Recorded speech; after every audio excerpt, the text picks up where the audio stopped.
Hello again. It is definitely a sign of the times when a political party in Europe which is avowedly in favour of ordinary family life, patriotism and Christianity should automatically be branded as being next door to fascists. The fact that this is in Italy makes such a slur all the easier to use because of course it is possible to summon up the spirit of Mussolini, the original fascist leader. A lot of mileage is being gained from the slogans and aims of the Brothers of Italy, who are the people that are now going to be running the country. Their aim, which any normal person might really subscribe to, was summed up by their leader, the woman who will be the new Prime Minister of Italy. She's using as a slogan, God, Fatherland and Family. She said at a rally, this was in Spain actually, yes to the natural family, no to the LGBT lobby, yes to sexual identity, no to gender ideology, no to Islamist violence, yes to secure borders, no to mass migration, no to big international finance, no to the bureaucrats of Brussels. Quite right too.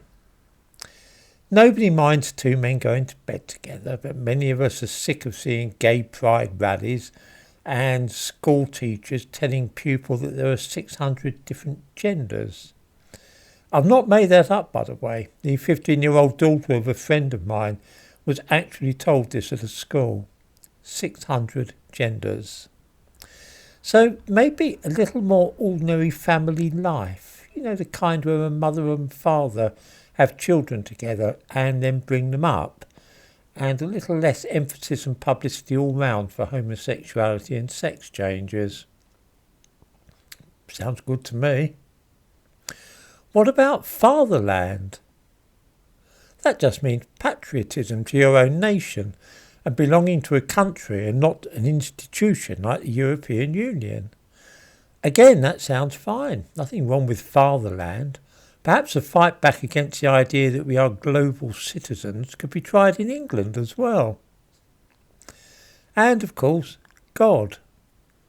Italy has always been a Christian country and the Brothers of Italy want it to remain that way. Don't blame them in the least. It does sometimes seem to me that any political group which is not actually socialist ends up being denounced as far right these days. In this case, simply the call for traditional family life, being patriotic towards one's country and perhaps going to church is being treated as though it's the beginning of a new fascist regime. This tells us more about the people who try to inflame hatred of groups such as the Brothers of Italy than it does about their policies, which are very sensible and wise.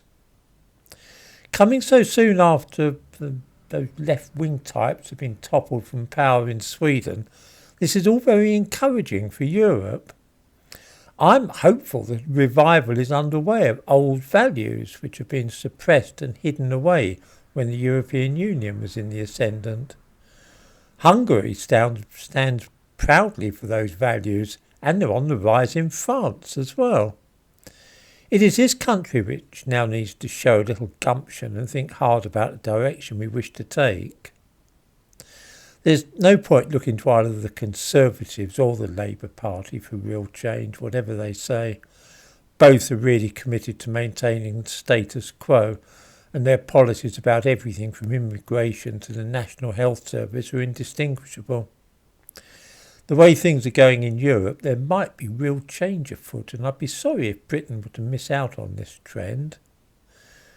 I sometimes think that we need a man like Oliver Cromwell, who would simply march into Parliament at the head of a column of soldiers and dismiss the whole lot of them because they're so useless.